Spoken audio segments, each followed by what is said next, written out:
Great. Hello, everyone. Thanks so much for joining us for this webinar series, Cases in Conservation Finance. We are going to go ahead and get started today. I think we have a good number of attendees on now and some more still joining. My name is Shelby Riggle, and I am the Senior Program Associate at Kinship Foundation, and we are excited to have Ricardo Bayon of Encourage Capital here today to moderate a discussion with Kaarsten Turner Dalby and Tommie Herbert of the Forestland Group. Kinship Conservation Fellows is an environmental leadership program of Kinship Foundation. Kinship Conservation Fellows develops communities of leaders dedicated to collaborative approaches to environmental issues with a focus on market-based principles. The program aims to make the conservation sector more efficient, effective, and collaborative by building the capacity of practitioners through training programs, including our flagship fellowship and regional workshops. The program also supports a global community of fellows and disseminates knowledge on a range of conservation topics. So in this Cases of Conservation Finance series, which this is our second one, we are hearing from different guest speakers each month and learning about what's new in conservation finance, hearing about the innovative work that's going on in the field, how the tools are being used, and what we can learn from practical experiences on the ground. I also want to give a special thank you to Ceci Simone, a 2014 Kinship Fellow who helped organize this webinar series along with Ricardo and myself. Before we get started in today's session, just a few logistics. This will be a moderated discussion. So Ricardo will talk to our guests for about 30 to 40 minutes, and then we'll open it up for a question and answer period. You can type in questions anytime during the session in the question pane on your control panel, and we'll address them during the Q&A. During that time, Ricardo will facilitate the questions and we'll call on some participants and we'll unmute you and you can ask the guests your questions then. So we'll get started soon, and I want to introduce our moderator, Ricardo Bayon.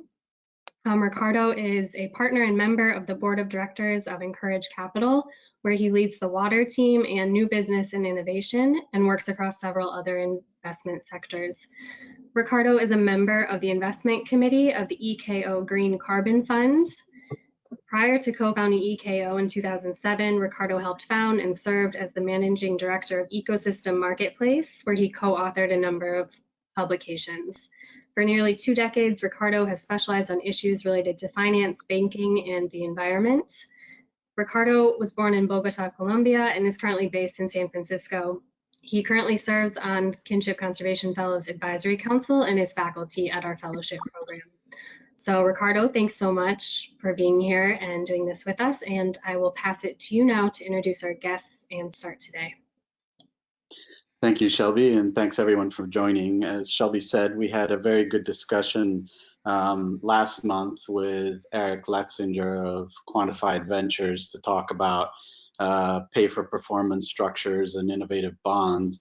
Today we have 2 of my favorite people in conservation finance, Kaarsten Turner Dalby and Tommie Herbert. Both have been doing some really fascinating work on forests, so we're going back to the grandparent of conservation finance, which has always been in the forestry space. Some of the earliest innovations in this field came in forestry. Both Kaarsten and Tommie work for the Forestland Group, which is a timber investment management organization, i.e. a company that raises funds to buy and manage forests across the US, and they have some properties outside the US as well, but I'll let Kaarsten and Tommie introduce themselves and talk a little bit about their work there. But I've asked Kaarsten and Tommie to join us because both have, I think, been pushing the envelope on forestry for a very long time. Kaarsten has worked for longer with the Forestland Group, and in that capacity, she's done some of the more interesting deals around carbon finance as well as other ecosystem services and how you bring ecosystem services, carbon, water, and other things into the value of a forest, particularly for a TIMO. Also done some really interesting work on certifications and Forest Stewardship Council certifications of forests. Tommie has joined the Forestland Group only very recently, but she has a long career at the Forest Service and at other entities, also working on ecosystem services and markets. And when she was at the Forest Service, Tommie did some of the more interesting work on innovative conservation finance within the Forest Service. So she has a wealth of experience to bring as well on how this has worked within a government setting, what the differences might be between a government setting and a private setting. So I think there's a lot of meat we can talk about here around how do you deal with some of the issues of forests. But before we get going, maybe I'll ask Kaarsten to tell us a little bit about the Forestland Group, the history, and how you guys have gotten into the space. Sure. So good morning or afternoon, midday. Nice to meet you. See you all.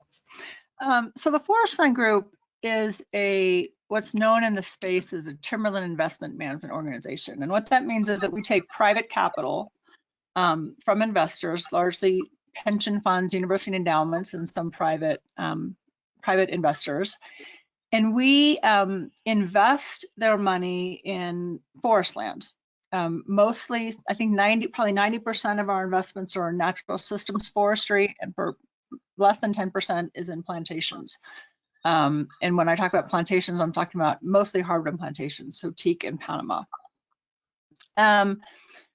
We were started in 1995 by a group of individuals who saw an opportunity, and it's interesting now in retrospect, because I think the market is sort of catching up, but they saw an opportunity to harness the dynamics of natural forest management to provide environmental impacts and a stable long-term financial return. So if you looked at a pie chart when they talked about forestry, they said you've got biological growth, you've got ingrowth as trees go from one diameter class to another from a pure harvesting perspective. But you have all of these other natural system, ecosystem services and dynamics that are co-benefits that are working within that system. And they packaged this into an investment product that was in a commingled fund, which means a bunch of investors went into it together. Initially, it was a 10-year fund, and I think today our funds are closer to 15 to 20 years. But what it did was it gave us a large scale dynamic and a long-term investment horizon to work with the natural system forest. That was the hypothesis. So we currently, it's actually our 25-year anniversary. So we're looking back and we're looking at, how did we do things that were successful? How did we do things that just completely flopped from an investment perspective? And I think most importantly for me, from a biological system perspective. One of our founding tenets was always that we would make the forest better than we found it. And that's easy to say in 1995. It's a whole nother question and intrigue when you're looking back 25 years. So we currently have, well, I'll let Tommie talk to the investment part because she's our new director of investor relations. So you can talk about the money side, Tommie. Yeah, Kaarsten, I think that was a really great introduction, and I really appreciate Ricardo giving me this opportunity in the first quarter of my employment with the Forestland Group to represent the company in such a big setting. So, yeah. You're a quick learner. No need to take things easy. And having you talk about these things. So yeah, I think Kaarsten described it great. The Forestland Group, our investment vehicles help deliver, large scale land protection, climate change mitigation, and financial performance. And over 25 years, we had up to, I think, 3.6 million acres under management. And as of right now, we have about $2 million under management, and we've operated in 24 states. And I think that we've had a really interesting experience because of our focus on natural forest management. And the forest investment realm. So looking forward to talking more about that, and happy to answer any questions people have.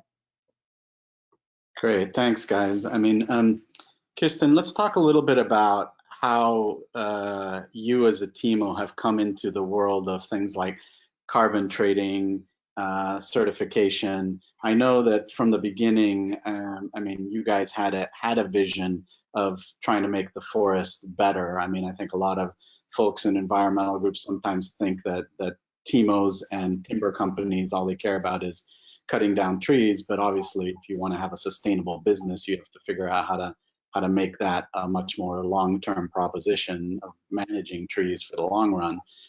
But let's talk a little bit about the world of ecosystem services and innovative conservation finance. How did you or the Forestland Group first come into contact with these concepts? Well, I think it's interesting, and I think it was actually a really, what I'm going to call an organic evolution. And when we were founded, we set an intention, and the intention was to harness these natural systems for good, right?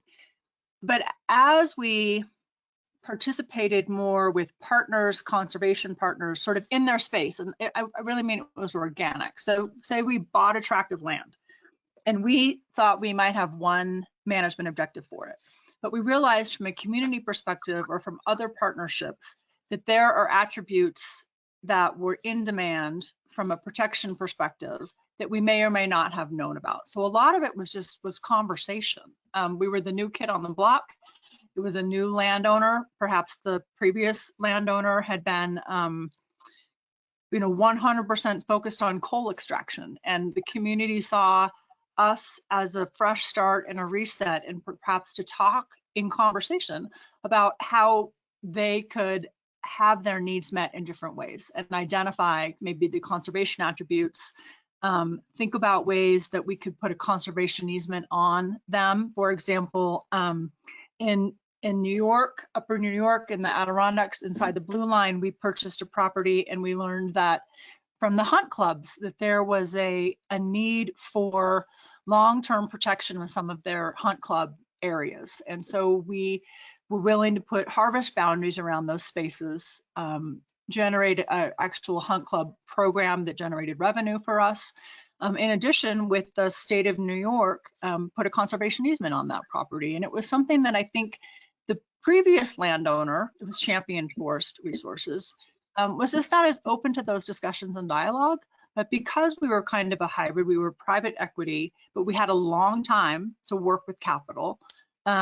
We just participated in conversations and realized that from a conservation finance perspective, there were powerful ways that we can underwrite the long-term forest management working forest system with what we call a working forest conservation easement. And then that was sort of the beginning. And that allowed us to sort of unpack what the other attributes were part of that easement, and monetize them where possible, and sometimes just protect them and put them in a space, in a container, so that maybe the subsequent landowner after us could then take that resource and again continue the conversation about what those resources were. Mm-hmm. So you came into this really through the easement lens, and how you might actually get some of that value for you and for your investors through an easement. I imagine that the way that works is essentially you sell the easement to a third party, maybe a conservation group or the state or some other entity who says, I want to put limits on the development rights of that forest. And in return, you get some money to take those development rights off the table, as it were. But when you go and sell the land, which TIMOs generally do after a certain period of time, let's say it's 10 years or 15 years or whatever whatever time period you've promised to your investors, you're not selling the land for its full value. You're selling the land with limited development rights, so that impacts the value. You felt you could make that equation work. Yeah, kind of unbundling the rights, right? I remember when I was in school, they always talked about, when you look at land, it's a pile of sticks, and there's the timber rights, and there's, the water rights, and there's the development rights, and conservation easements allow you to unbundle that pile of sticks and put them each in unique buckets, and that there was a monetizable commercial value for those unbundling of sticks, whether it's protection or whether it's, you know, productivity, limited productivity in a certain way, that you'll only cut 8% of growth. You're basically accepting money to limit your full optionality of a. And it made sense. It made sense financially because the amount of money you were getting for that easement would compensate or more than compensate for the reduction in land value that you would get when you go and sell the land at the end of the day, right? Or was it just a question that brought the money forward? So on a internal rate of return, time-based analysis of the rate of return, it made sense to have the money now as opposed to have the money later. Yeah. Okay. Yeah. And I think it's interesting because And I'll also say real quick. Go ahead, Tommie. I'll say, you know, because of the 25-year, we're going back and looking at, for lack of a better term, the roots of the company a little bit more. And the 4 founders, you know, 2 were academics and the others were from conservation organizations, the National Fish and Wildlife Foundation and the Nature Conservancy. And so I think conservation in general was core to the ethic of the company, and conservation easements just became an intuitive tool for executing that vision. Right. Yeah. And I know that there's other forestry companies that make that, and as you have, a core part, easements, a core part of the value proposition of the TIMO, right? You know, extracting as much value from that bundle of sticks as you possibly can. Sometimes means selling the bundle as a bundle, and sometimes means selling some sticks to this person, some sticks to that person, and so on. Which brings us, I think, to an area where we at Encourage worked very closely with the Forestland Group, which was a couple of carbon projects in Appalachia in West Virginia. Can you tell us about how a TIMO viewed carbon projects initially and how that evolution happened for you guys to decide, yeah, and pull the trigger, we're going to do carbon projects on the ground? I can. So I think, again, in my thesis of the organic evolution of things, it started under the umbrella of conservation easements, and that we thought about, well, we had already unbundled some of these rights, and we have perhaps limited what we said we would harvest based on a percentage of growth. And in 2010, 2009, the California market was just starting to come into its infancy with the Climate Action Reserve and the Early Action Program. And so fortuitously, our CEO has an academic background. Our old CEO has an academic background. And he was as much about problem solving and being opportunistic as he was about making money. And so because we had all of this land from a scale perspective, no one decision was going to impact our returns at infinitum, right? So he basically said, I've been hearing about the regulatory carbon markets. I've been hearing about the way that we could perhaps get paid for our additional growth because we have agreed via the conservation easement to harvest less in growth. And I know there's a lot of controversy about that kind of being a double dip, but we don't need to get too technical about that. At that particular point in time, he said, just from a problem solving perspective, we have this property. Why don't you just see what it might look like if we modeled carbon on it? And at the time, the methodologies around carbon modeling were sort of in their infancy too. And a lot of it was hypothesis and speculation. And so we worked with a carbon developer who did most of the carbon accounting for us. And it wasn't something that we felt like we could do internally. And came up with the intact carbon project that we listed as an early action project. And then once the market was mature enough to become an actual registered project, we turned it over to CAR. And There's a couple of things that we learned, that we are learning from that experience, and I'll talk to the points sort of quickly, and then we can expand on them later. But one, what we learned was that the California carbon market is very much a experimental in design, and so they made a hypothesis as well, based on growth models, based on risks reversal, based on additionality, right? Based on invalidation. And when you enroll in a carbon project, you enroll and then you're allowed to make kind of estimates. But one of the protocols is that in 6 years, you have to do a reinventory.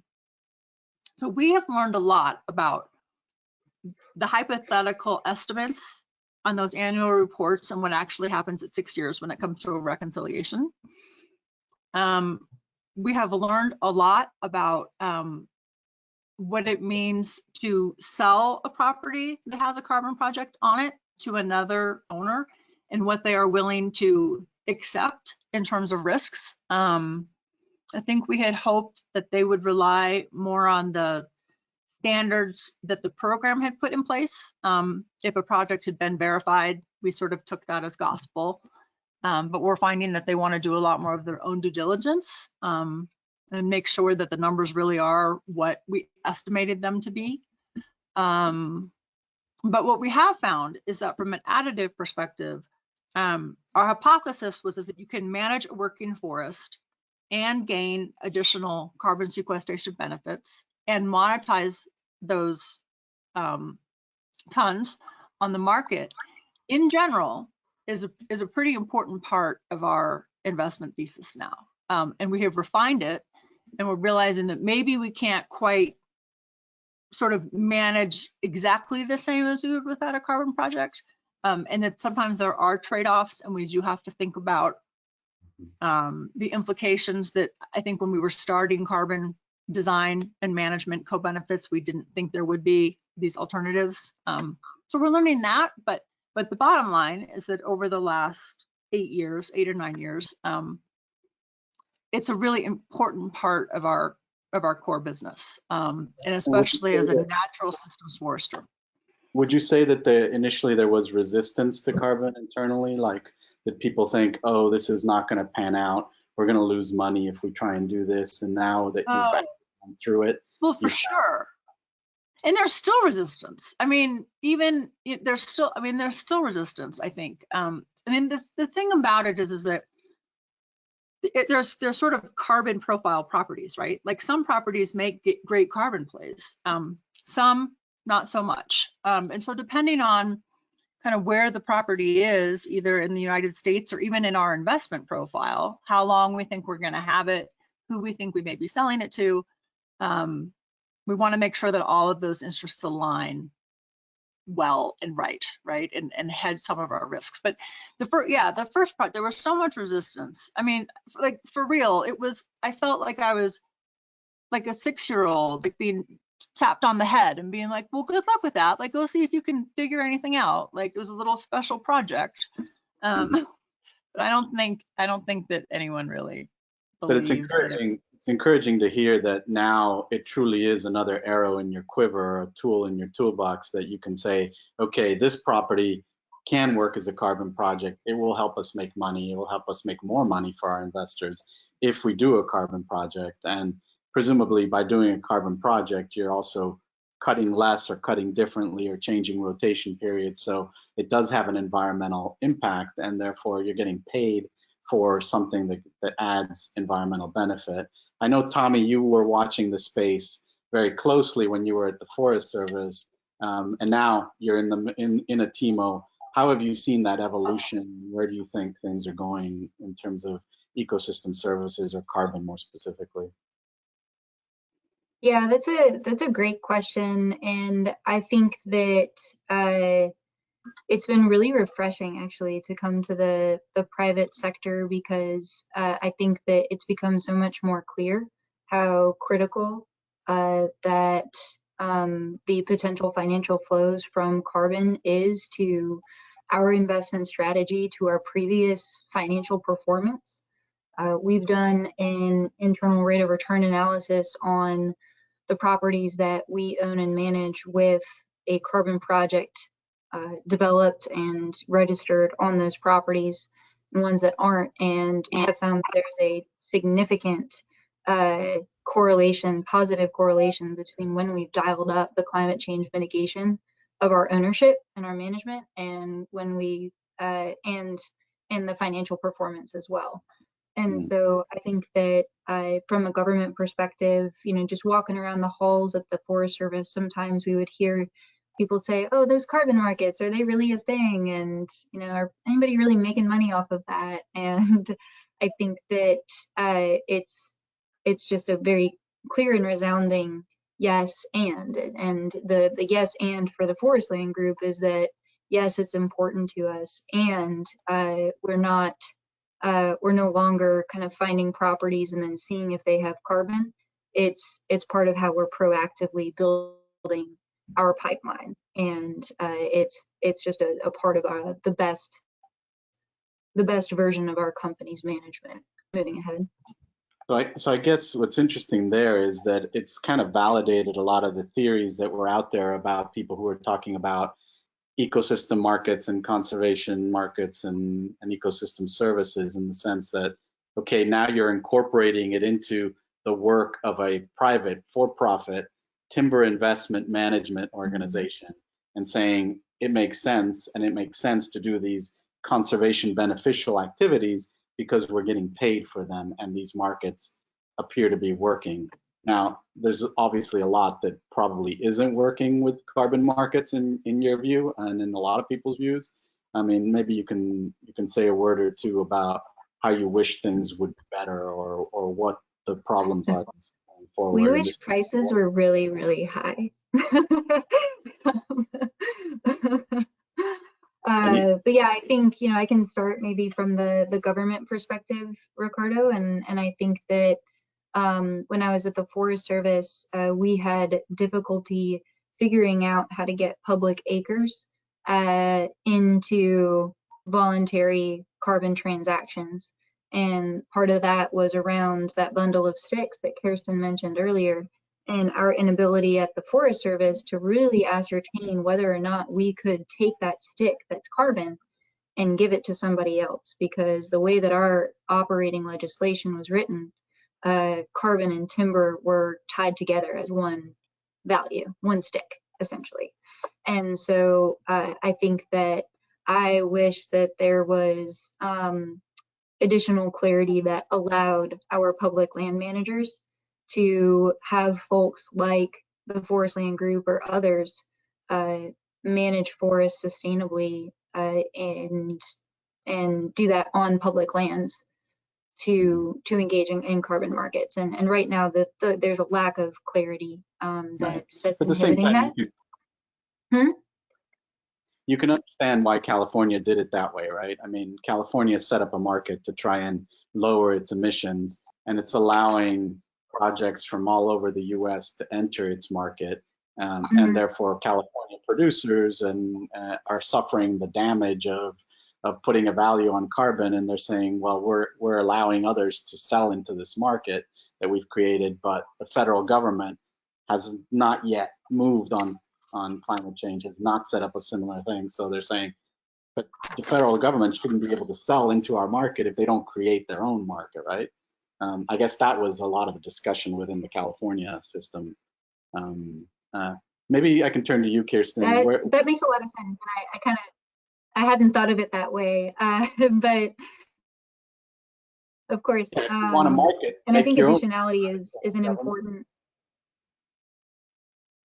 And I think that there's a lot of folks who are trying to figure out how USDA and others could become a buyer for carbon. And there's people who are working on that, and I hope they keep doing that. But because the federal government isn't funded the way it could be, there is a really big additionality argument to bring to the table there. But I think, from the Forestland Group perspective, we are really energized by some of the increases in demand and projections we're seeing in the voluntary market. And we're also energized by some of the new methodologies that are coming online that are going to help people like the Forestland Group, or not people, companies like the Forestland Group, to illustrate like the reduced impact logging methodology, for instance, that it's not just what you harvest or don't, but how you harvest that will support and enhance carbon storage and avoided emissions long term. And so there's some new systems out there to reward really good actors and operators. And so yeah, I think that there's more to be positive about than not. Where do you see this going, Kaarsten? I mean, I think what do you think is the future for carbon or other ecosystem service markets, and how they relate to forestry and how they relate to work of the Forestlands Group? It's a really big question, Ricardo. Answer it any way you like. I feel like well, for one, I guess I just want to celebrate where we have come, right? And acknowledging that 8 or 9 years ago, I was getting a pat on the head as a little like, oh, enjoy your special project. And today, right? Today, TFG has registered 11 projects on the regulatory market across over 1 million acres of forest land. We've generated over 14 million tons of carbon credits, yes, and that has provided an additional $150 million in proceeds to our investors.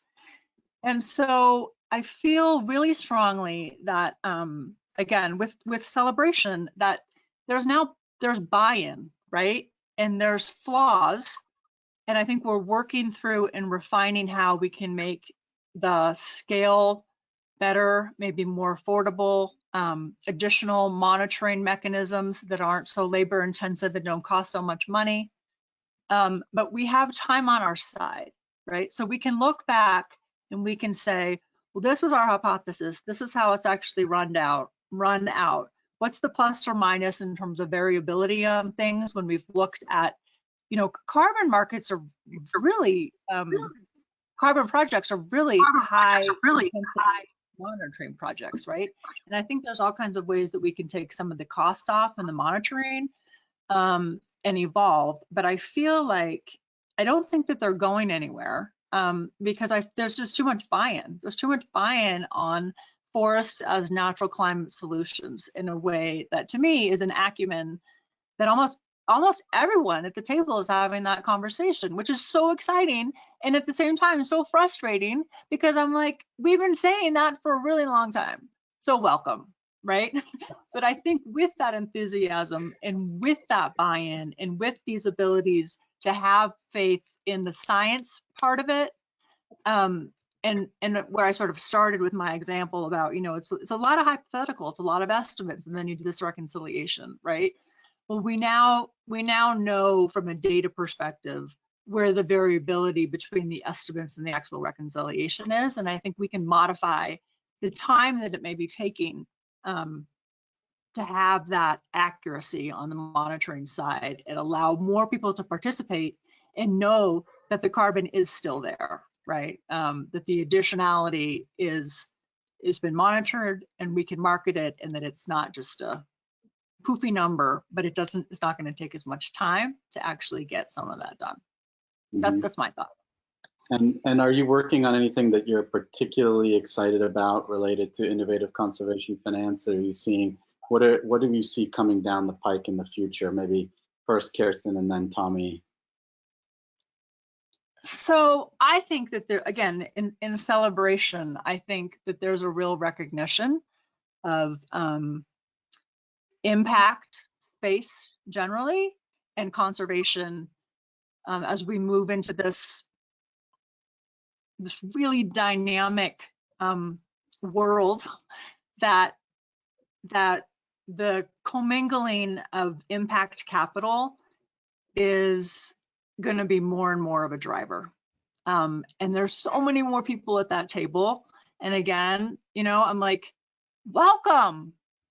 And at the same time, like, finally, right? But I just feel like the currency, the financial currency is taking on different meanings globally as we work through all of these environmental challenges that we have, and societal challenges that we have, and community-based challenges that we have. And the level of consciousness is rising enough that it's penetrating our capital market systems a little bit.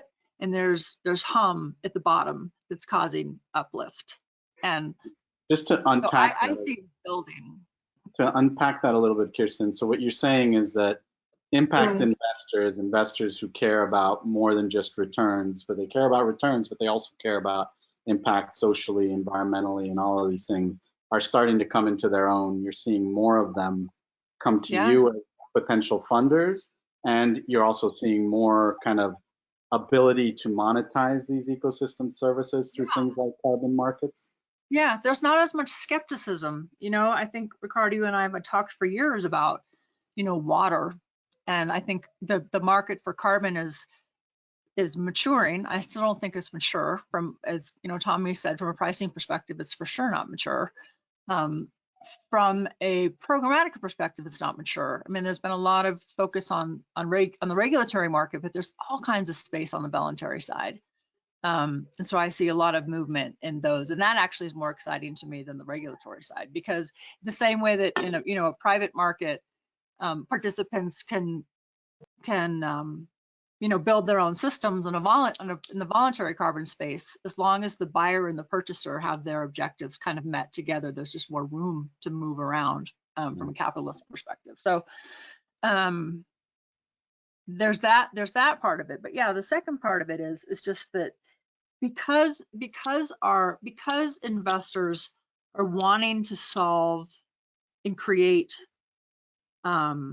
solutions with their dollars, the opportunity for innovation for those of us in the natural forestry space is sort of endless. And again, when we look at water, when we look at air, when we look at climate, when we look at biodiversity, when we look at culture, and I feel like there's been a lens on that it was sort of an afterthought for a lot of people, and it no longer is. And that's the most exciting thing to me.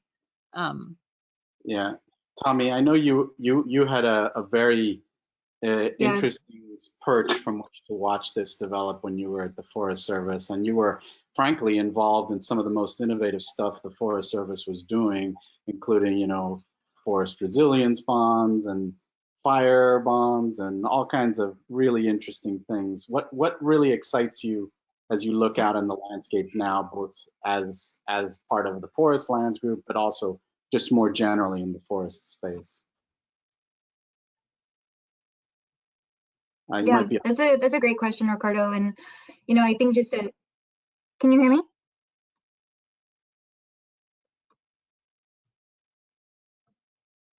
Tommie? Can you guys hear me okay? Lost you. Yes. Can now. Can you hear me okay? Now, okay, now we sorry hear you. about that. Perfect.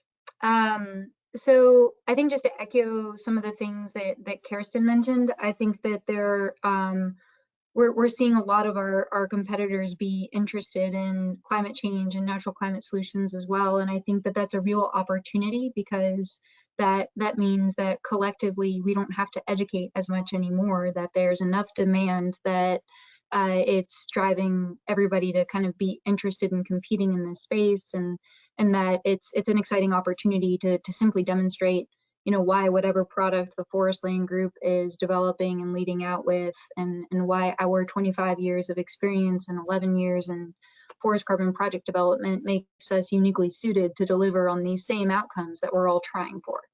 And so I think that convergence is going to lead to a lot of creativity, just like Kaarsten mentioned. And you know, some of the things that I've been really interested in and following, both my previous role and here at the Forestland Group, I think we've seen folks in the timber space and ag space have a commercial vehicle and a, you know, return-driven non-concessionary vehicle, and then maybe a smaller impact-focused type conservation vehicle and maybe run those in parallel or at different times. But I think it's really exciting to see in this space that people are putting those together and taking, not just having those two stories, but making that, one pitch and one story. And I think that that's really exciting. And whether that's done through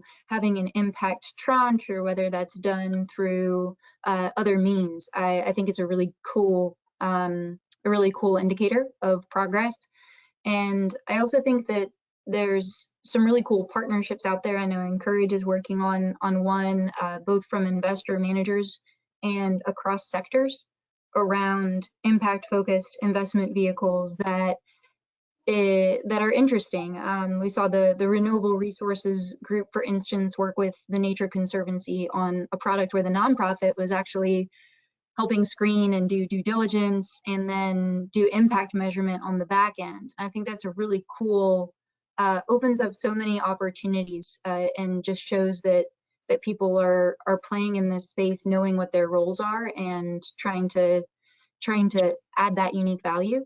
And I think that some of the work around, open-ended evergreen funds and, our others thinking about green bonds, I think we're tracking and really curious about. And, in general, I think that there's, in this space, a lot more, there's broader participation for a broader source of funding. So we're seeing nonprofits try to go after impact and investment capital. And we're seeing for-profits work with NIFWIF and partner with program-related investments. And so I think that is just going to make for a really interesting sector for a while and a bigger sector. And then one thing I've been really excited to see is that there's more investors who are using their money to create demand for what they want to see. They're not necessarily following deal flow, they're trying to create it. And a recent example of that is a couple of foundations pulling together a fund that's focused on sustainable forestry, commercial sustainable forestry in the tropics. And I don't think that was because there's a ton of activity right now, but it's saying, let's go build that world. And I think that is going to put so much more onus on managers and companies like the Forestland Group to just get better and to continually evolve. And I think that's those are some things that I think I'm excited about. And in general, I think the Forestland Group is after, as Kaarsten mentioned, our 25 years, we're kind of poking our heads up and saying, okay, how else can we add value, and how else are others being creative? And it's a really fun time to kind of join the private sector and this company in particular. Yeah, no, it's interesting. I do see a lot more of that sort of layering of capital, layering philanthropic capital with private for-profit capital, and trying to figure out, okay, how do you balance this out correctly, and who takes what risks and who's willing to take what risks. And interesting that you mentioned that you were thinking of Terra Silva, right? The Packard New Island initiative that is out there. Yeah. So yeah. Great. Well, I could talk to you, both of you guys, for hours, as you know, and have at times, but we don't have a whole lot of time. So I just wanted to turn to questions, and maybe we can ask Liliana Martinez to kick us off with a question. Liliana?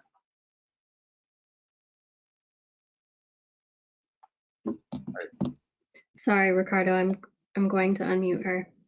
Okay. All right. Liliana, you should be unmuted now.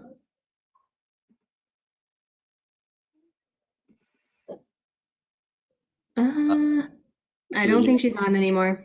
Okay. Let's see. Andrew Fang. Andrew, you still there?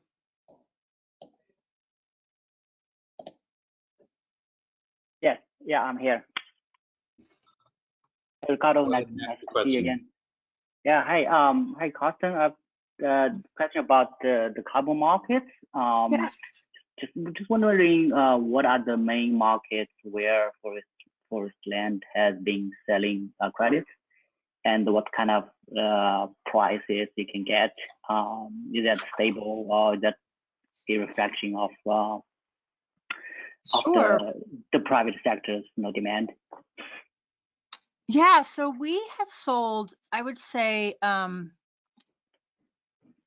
we've done direct sales, and then we also have done some brokered sales, and we've also done some sales where our developers have sold them for us. Okay, so I can speak to sort of all three of those marketing channels, and I would say that probably 70% of our sales, our carbon credit sales, have gone to direct emitters, right? So Chevron or Coke, just the folks with the refineries in California.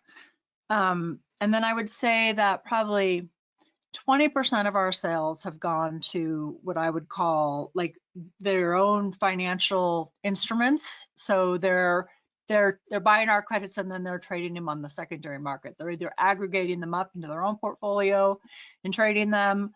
And I actually don't know totally enough about what they're doing, but I know that they're not retiring them. They're not using them for their compliance obligations.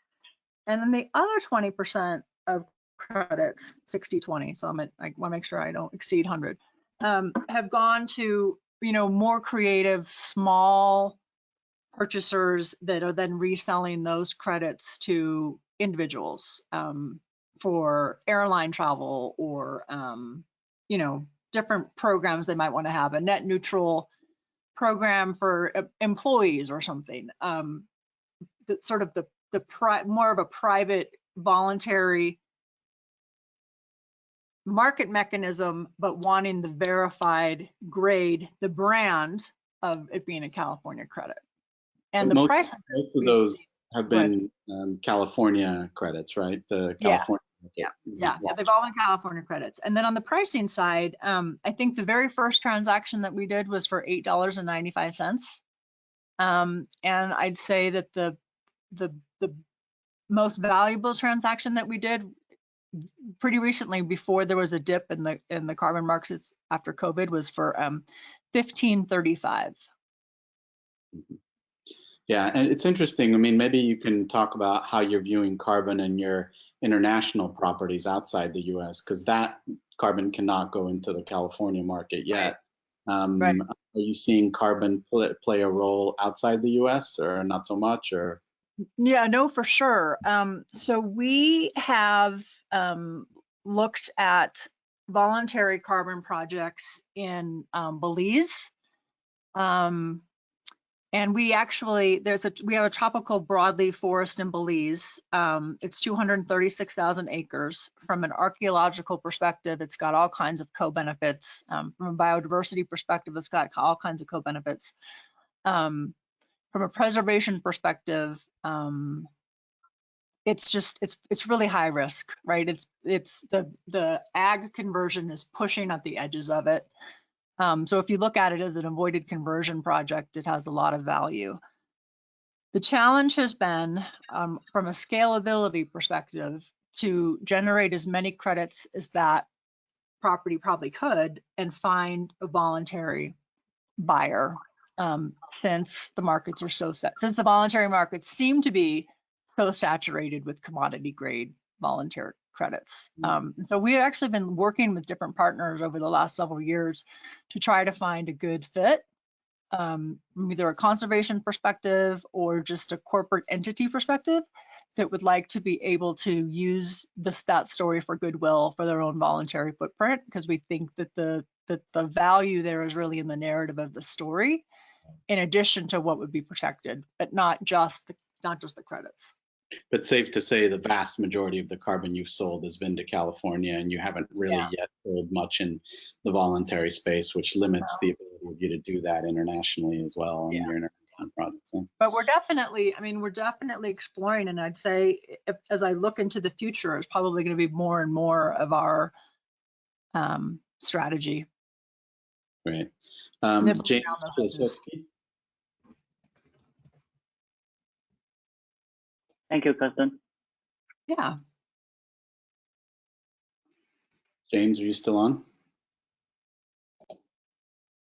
Sorry, I'm working on getting it unmuted. There we go. Hey, how y'all doing? Good. It's I was just a trader in the Chicago derivatives markets, and I had to step away from this webinar a few times. I think I heard Tommie refer to the fact that there's government, you know, they can step in and buy stuff, right? In derivatives markets that I've been involved in. And I just wonder if there's anything different, or if you've all looked to those models to see what might happen in the carbon cap and trade. And I mean, when they come in, they're really big and they distort things immensely from my experience. Yeah, I mean, I can kick it off, Tommie, if you want. I mean, what we've seen is that the government hasn't really played a major role in these things other than to regulate them, because, you know, if you look at ecosystem services, they're very different from a traditional commodity in that, you know, there's a lot of people that wake up in the morning wanting bacon or pork bellies. There's not a lot of people that wake up in the morning wanting carbon. And so what you end up getting is, in order to create a carbon market, what you have to have is the government saying, thou shalt buy carbon, or a voluntary driver of companies saying, I want carbon to do my part to address climate change, right? Those are the drivers here. The government has played a big role, particularly like California government, in setting the rules and creating that demand.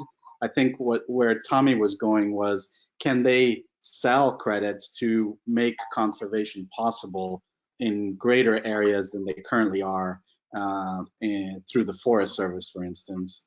And she also mentioned some interesting developments recently that are out there to try and create demand for carbon through government activities and through USDA and other things. I do take your point that if they come in as a buyer or even as a seller, they can be so big that they distort markets. And I think that's something to watch for, but I don't know, Tommie, any thoughts? Yeah, mute. Yeah, most of the concern that I've heard is around, can you hear me? Yeah. Okay, most of the concern that I've heard is around the Forest Service being a seller directly of the carbon. It's not around having third parties or corporations or non-governmental organizations develop and sell those credits, nor is it about the government creating demand for them, which is, I think, an important role that they could play.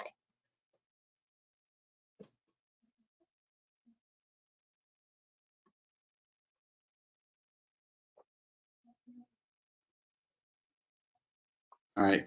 Curran Bonham, are you still there? Yeah, hi everyone. This is Curran Bonham, Conservation International. Just a couple questions specifically around kind of potentially the role the Forest Service could play in all of this, if they have, and specifically around whether kind of timber sale concessions can be also looked potentially from the carbon values, and if that's been done. And then on the kind of flip side of it, are the kind of the big private landholders in the West also kind of seeing the carbon play potentially here, or have you seen, or is there just kind of thoughts and thanks? Yeah, so the Forestland Group's ownership is predominantly the North America, Canada, and Central America. And within North America, it's Northeast, Great Lakes, Southeast, and Appalachians. And so we haven't to date engaged as much with large natural forests in the West. I think that's something we'd be open to looking at for sure. So I might let Kaarsten speak a little bit more to your question about that geography. But in terms of the timber contract piece for the Forest Service, the only thing I think legally that we can actually, and I'd be curious to hear for others who are from the call from other countries, your experience and what your governments allow and support and what frameworks there are. But in the US, there isn't an ability to sell anything other than timber really in those legal frameworks. What was the second? I mean, I heard it, but say it again. The second part about the Western landscape. Yeah, even I guess in the southeast where there's kind of large forest products industry, if there has been, if in your kind of experience you've seen any kind of movement for those folks to jump into this market at all. Yeah. So I think the answer is yes. I think the valuation of Western versus Southeast timberland is the challenge, because the total composite value of timberland in the West, the dirt is worth so much more money than the bare land values than they are in the Southeast. That when you're putting a timber portfolio together and you're looking at all those different variables, incrementally, carbon is sometimes harder because you're giving up different rotation lengths that you may need from a monetization perspective to capture some of your internal rate of return faster, if that makes sense. Makes sense, sort of? Yeah, no, it does, and I think we're seeing the same. Although we have seen a lot of players do carbon projects in the West, and the California rules have changed now to give preference to projects in California. So I think we're going to see changes there in terms of the California carbon market. I also think that there have been large players in the Southeast that have done carbon projects and large timber players. And I think the evolution has been similar to the one at the Forestland Group, in the sense that initially people were a little reticent and saying, what is this carbon thing? It's not worth anything. It's not happening. And then they saw a few deals go through.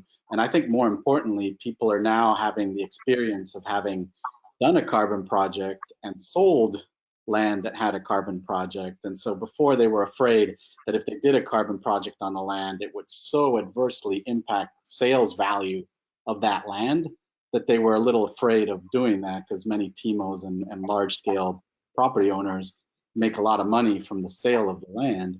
And I think now we've seen enough of those transactions that people are a little less afraid, I would say, of that. At least there's starting to be comps in the space of selling land with carbon deals on them, where there was no comps in the past. That's sort of the way I look at it. Okay, we have very little time. Let's move to Abdul. I think this is a kind of a follow-up question. Abdul Manan.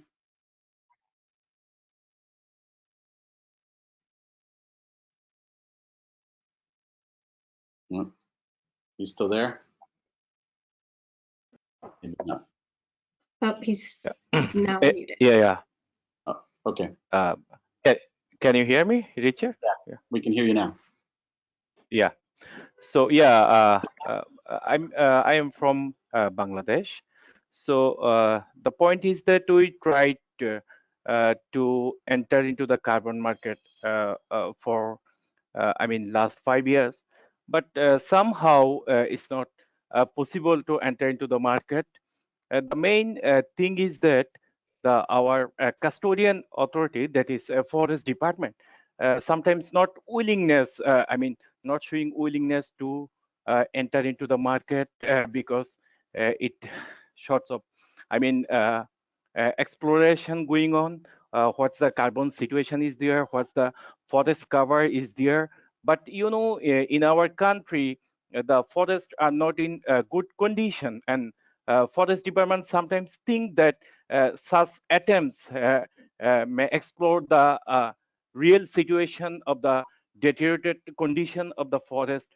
So my question is that how could we could come over such challenges? Yeah, thank you. Yeah, let me take a crack at this and then see if you guys have any additions, and then what we'll do is we'll try and read out all the remaining questions, and let's have a round robin on the questions that remain.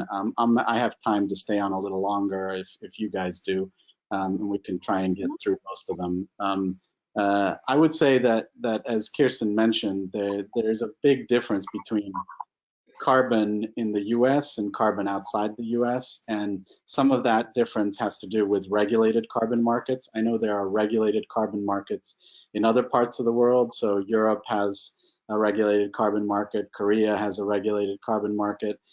Each of those have different drivers in terms of demand as well as supply, and how you create a carbon project for each of those markets is different. So you have to be very specific about what carbon market you're playing into. And then I would add there's a voluntary market around the world, and so you have to figure out how do you get into the voluntary market, what are the standards, and the prices have all been different in every one of those markets. One of the nice things about doing carbon in the US in the way the Forestlands Group has been able to do has been that the California market has supported a pretty high price per ton of carbon. So call it in the $10 to $15 a ton recently. Whereas we've seen prices in the voluntary markets be, in the $2 to $8 a ton, although transactions have happened at 15, 20, or even more dollars per ton.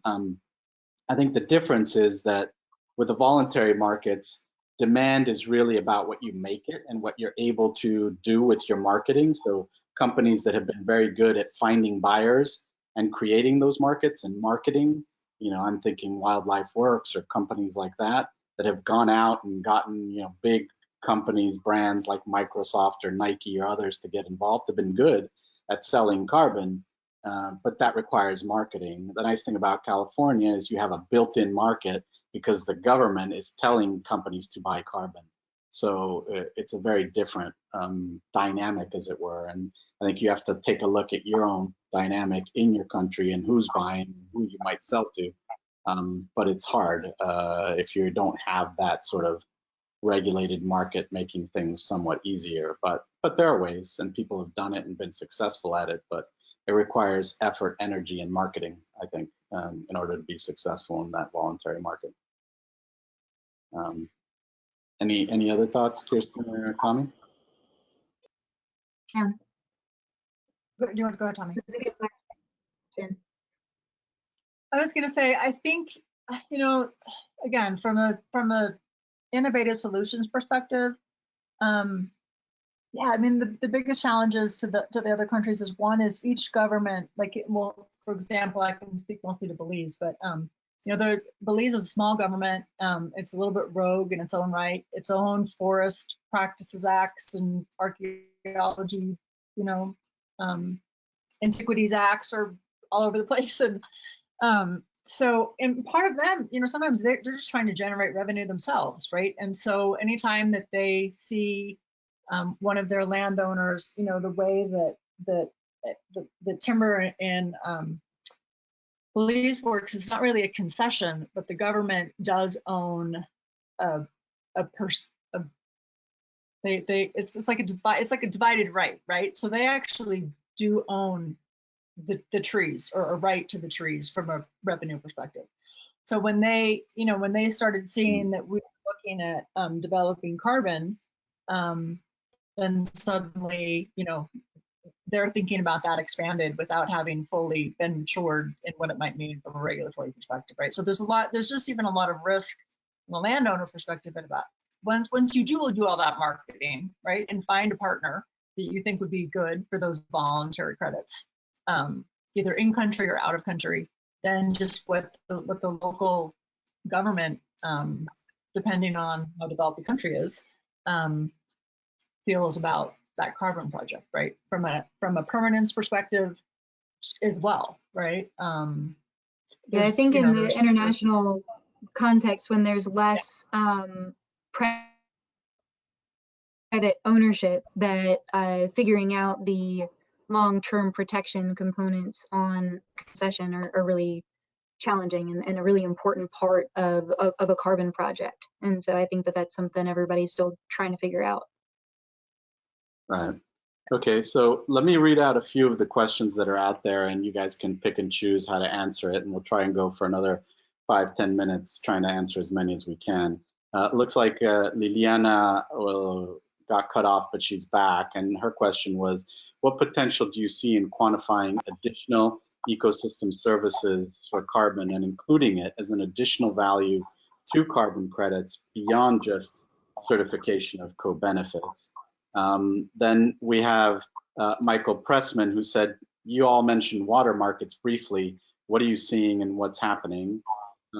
Garrett Seeger said, can Kaarsten further explain commodity grade voluntary carbon credits? And then Andrew Goldberg said, sorry if I missed it earlier, but the ecosystem markets have evolved over the years. How has your investor pool changed regarding willingness to try these tools? So take them in any way, shape, or form you want. We'll go for another 10, 15 minutes. You should talk. I can take the last one and just say that our existing investors are increasingly asking us about our ESG policies, and I think that any way that we can diversify financial flows from our existing ownership gets 2 thumbs up. So I think that there's increasing support and awareness about these opportunities, and they're getting less and less weird and more just expected for how you can get to expected return levels in the timber market, in the timber sector. And so I think that that's really encouraging. And I also think that there's a broader swath of investors that are curious about the convergence between forestry and impact. And that's exciting to see. And then in terms of water markets, I think that Tommie, just to say that reminds me of something that Dave Chen likes to say, which is that, you know, big money comes into this market when they become boring, when they become, you know, predictable and very boring and kind of like, yeah, we've seen a dozen of these before and, you know, nothing exciting here to see. And I think some of these things are not quite boring yet, but they're becoming a little more boring. Carbon is certainly a lot more boring than it was 8 or 9 years ago. But sorry, continue. Yeah. No, that's a really great point. And I think that from the water markets perspective, that's a really long way from becoming boring. I think they're really local. I think that they're complicated, and I don't think that they're something that the Forestland Group has yet seen to like the juice be worth the squeeze yet. But I think what is really interesting is the potential for wetland mitigation banking and stream banking to play a role in our management. So I forgot a couple of the other questions, but they were all really good. Kaarsten, did you remember the others? Or Ricardo, maybe you can reread any we missed. Yeah, I mean, there was a question for Kaarsten about further explaining commodity grade voluntary credits. You know what? I'm going to lob that one over to Ricardo because I actually think, Ricardo, you might be able to describe that. Yeah, so, you know, I think when we're thinking about like what is commodity grade, I think that what you're looking at again is to go back to this, trying to make it more boring and more predictable. I think what you really find is that the regulated markets have created quasi-commodities. So the carbon market in California has a unit, you know how you get it, you know how much it's worth, you have a market out there with enough volume of supply and demand to have some stable prices that move. Whereas I think when you're getting into the voluntary market, I think the counterpoint is when we used to talk about it as charismatic carbon. What sells is a little bit of the story behind it.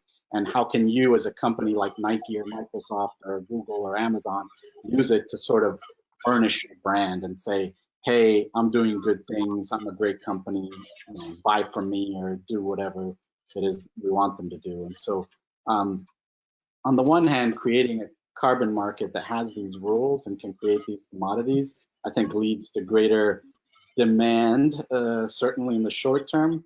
I think voluntary markets have been incredibly important because it's proven very hard to get governments to regulate these things and to create these markets, to create these cap and trade markets. So I wouldn't say voluntary market is really a commodity, although we have tried to commodify it in some way in the sense of like creating standards and creating certification bodies, etc. But still, at the end of the day, you know, nobody's forcing these companies to buy it. So the reason they buy it is because they think it's good for them and for their brand, and because they want to do something around climate. So it's not quite like a commodity like corn number 6, corn yellow number 6, or West Texas crude, it's not that same level.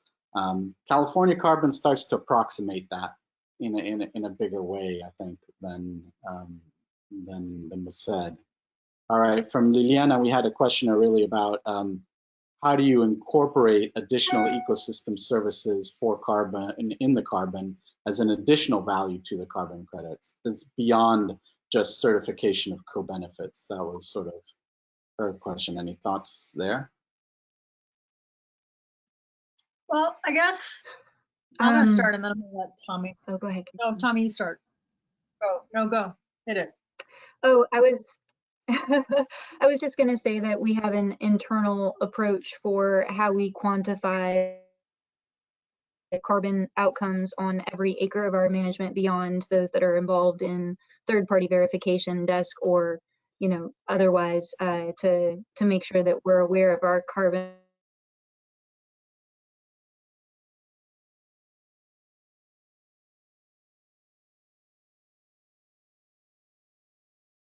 Looks like Tommie froze. All right, I stopped hearing Tommie. Kaarsten, can you hear her? I can't hear her. No. Maybe you can go and say what you thought. So symbiotic that I could just know what was going to come out of her mouth and I could finish her thought for her. But I think I can talk to the methodology that she was about to outline, which is that what we've been trying to do is quantify from unpacking on a per acre basis how much value, and this is new, right? Like we're just trying to do this in real time, so I'm not sure if we're going to be successful or not. But we're trying to quantify all of the kind of ecosystem benefits that the portfolio contributes on a per acre basis. So how much carbon is allocated? What percentage is allocated to carbon additionality? What percentage is allocated to biodiversity in terms of value? Shubak. What percentage is contributing to water, right? But the tough part is that right now it's a high level attribute valuation. We don't have discrete markets for each of those things, right? But we're trying to think about it that way in terms of looking at our landscape level portfolio and where we are and put an impact number to that. Go ahead, Tommie, start talking again.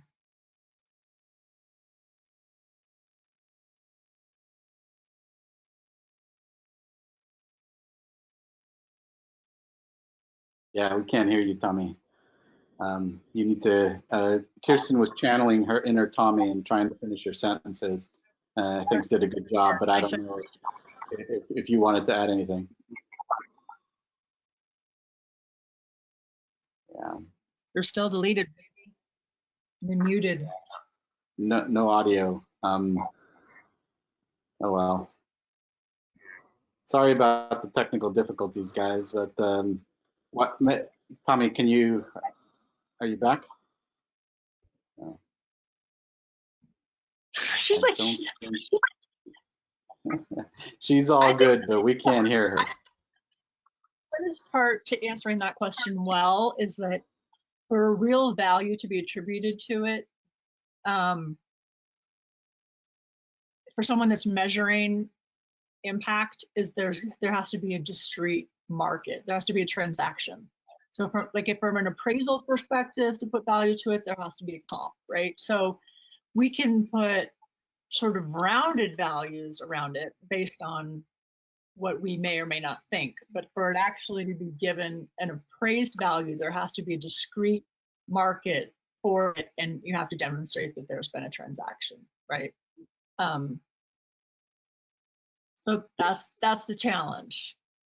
It's the difference between having that price, consistently there and having a buyer and a seller and being able to go and look up a price somewhere versus like, okay, there was a transaction that happened several months ago or several years ago and another one that happened yesterday, but there's no consistency in the market for those other services. I do think water could come. I think we have that to some degree in mitigation banking and conservation banking, as Tommie was saying. So I think that some of those are being priced in. You mentioned very briefly, Kaarsten, this whole concept of double dipping. At what point are you getting paid twice for the same thing?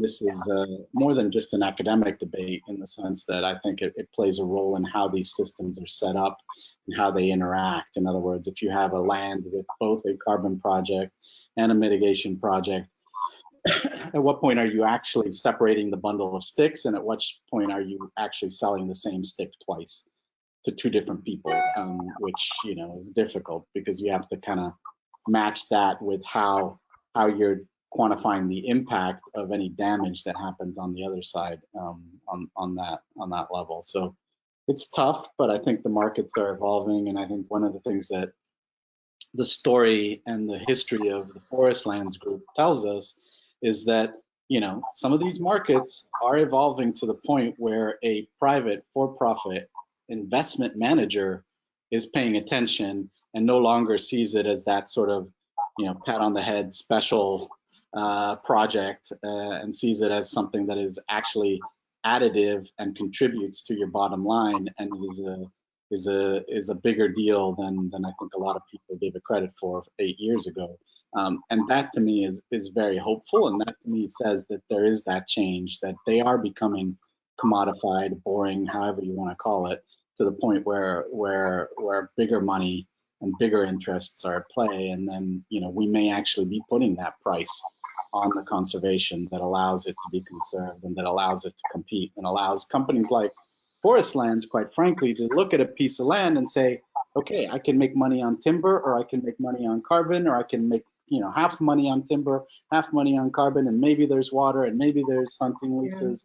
And how do you play with these bundle of sticks in such a way that we get the optimum outcome and optimizing for that kind of outcome, which I think is hopeful. And so I think this is maybe a good place to end, unless any of you guys have some parting words, but wanted to just, before you do that, thank you so much for participating. You both have been on the cutting edge, sometimes bleeding edge of conservation finance and innovative conservation finance.